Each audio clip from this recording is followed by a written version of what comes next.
탁구 초보 고수되기 15탄. 실전 점수 나는 구조를 자동화시키는 방법. 생각하지 않아도 점수가 나는 단계로 가는 훈련법입니다. 시작하며 고수는 생각이 빠른 게 아니라 생각할 필요가 없습니다. 여러분 안녕하세요. 탁구 초보 고수되기 15탄입니다. 지난 14탄에서 초보가 가장 먼저 버려야 할 연습 습관 탑 7을 정리해 보았죠. 많은 분들이 이렇게 느끼셨을 겁니다. 아, 내가 열심히 하면서도 실력을 늦추고 있었구나.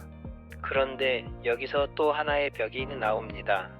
연습에서는 되는데 시합만 들어가면 안 됩니다. 머리로는 아는데 몸이 늦어요.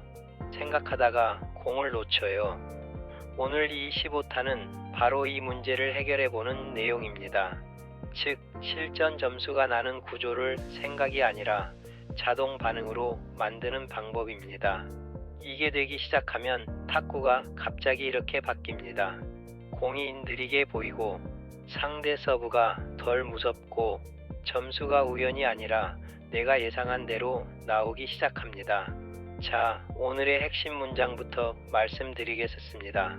탁구 실력은 기술이 아니라 구조가 자동으로 튀어나오는 속도가 중요합니다. 1장. 왜 초보는 실전에서 자동화가 안 될까? 초보가 시합에서 흔들리는 이유는 기술 이전에 다른 부분에서 더 문제가 발생합니다. 대부분은 이런 상태이기 쉽습니다. 기술은 배웠다. 드릴도 해봤다. 그런데 시합에선 선택이 늦다.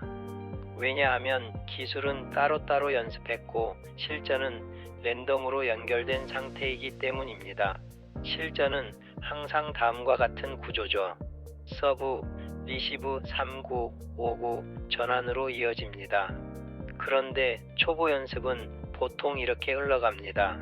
오늘은 서브만, 오늘은 드라이브만, 오늘은 랠리만 하자 이렇게 연습합니다. 물론 개별 기술의 드릴은 꼭 필요하지만 연결이 없습니다. 그리고 실전에서는 뇌만 정신없이 바쁘고 몸은 나무 토막과 같습니다. 자동화의 핵심은 단 하나입니다. 기술을 외우는 게 아니라 구조를 묶어 자동으로 나오게 하는 훈련인 것입니다. 2장. 자동화의 출발점 패턴은 많을수록 망한다. 많은 초보가 자동화를 오해합니다. 패턴을 많이 외우면 되겠지? 아닙니다. 정반대입니다. 자동화의 핵심은 오히려 패턴의 개수 줄이기입니다. 초보 자동화의 황금 규칙입니다. 패턴은 가장 기본이 되는 한 개로부터 시작합니다.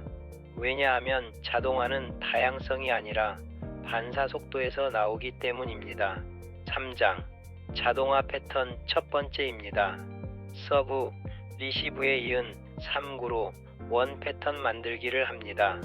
이것이 가장 강력한 자동화 구조입니다. 초보 필수 원 패턴의 예시입니다. 서브는 짧은 하회전을 상대 테이블의 네트 바로 앞에 넣습니다.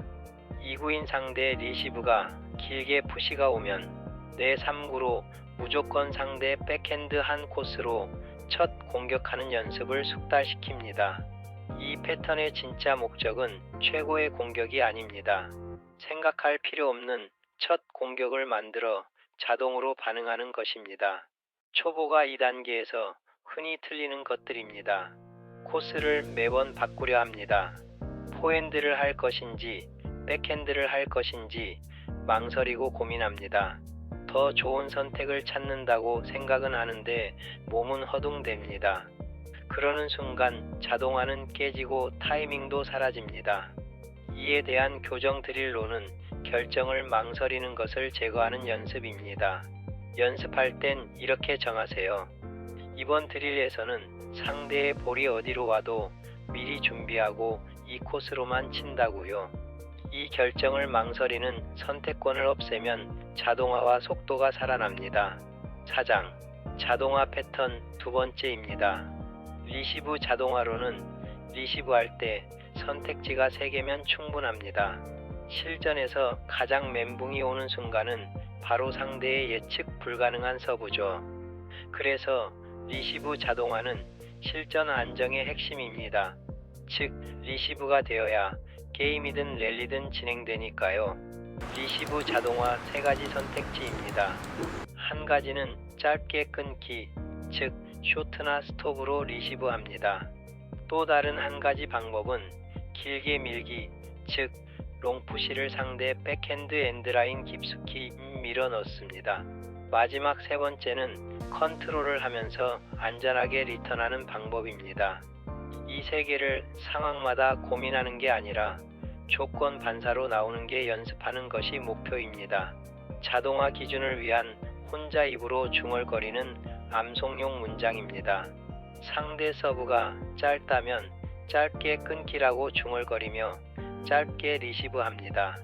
상대 서브가 길다면 길게 밀기라고 중얼거리며 상대 백핸드 코스로 길게 밀어넣는 연습을 합니다.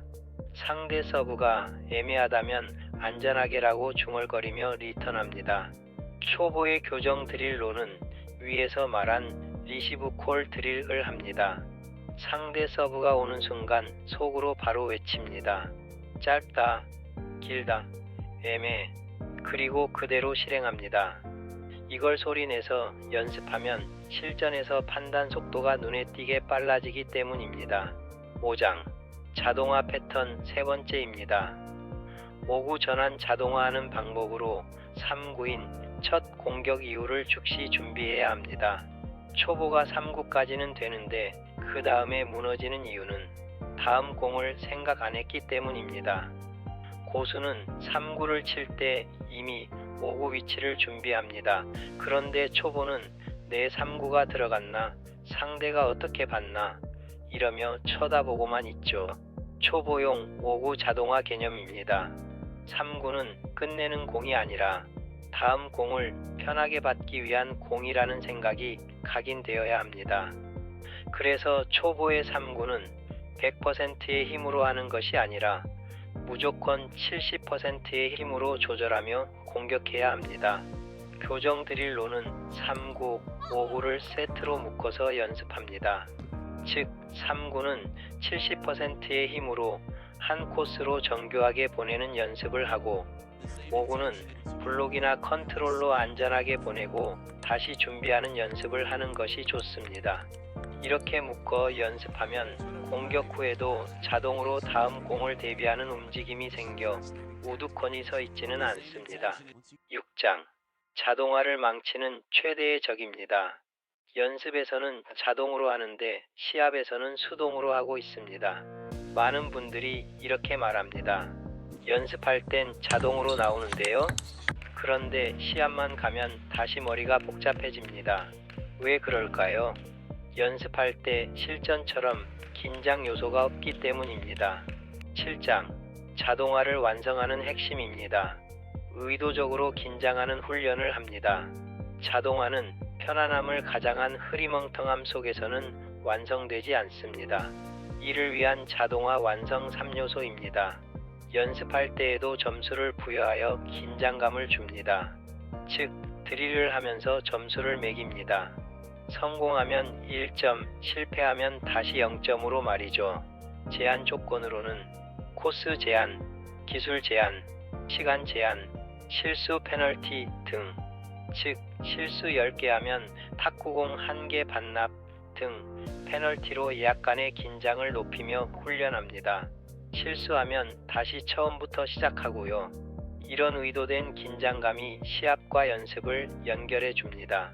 8장 15탄 핵심 자동화 루틴입니다. 90분짜리 완성본으로 연습하세요. 오늘 내용을 바로 적용할 수 있게 자동화 전용 루틴으로 묶어보겠습니다. 90분 자동화 루틴. 준비와 기준을 되새기는 5분 연습하고 리시브 자동화를 20분 연습합니다. 콜 드릴 방법으로 짧게, 길게 애매를 속으로 말하며 훈련합니다. 서브, 리시브 3구를 5원 패턴으로 25분간 연습합니다. 3구는 한 코스 즉 상대방 백핸드 쪽으로 고정하고 연습합니다. 3구-5구 전환 연습을 15분간 실시합니다. 70%의 힘으로만 공격하고 바로 리셋합니다. 패턴 점수 게임으로 15분간 연습합니다. 성공 시 1점, 실패 시 0점으로 계산하면서 말이죠. 랜덤 자동화 연습 10분 합니다. 70%는 패턴 연습으로 30%는 랜덤으로 섞어서 연습합니다. 이 루틴의 목표는 오로지 단 하나입니다.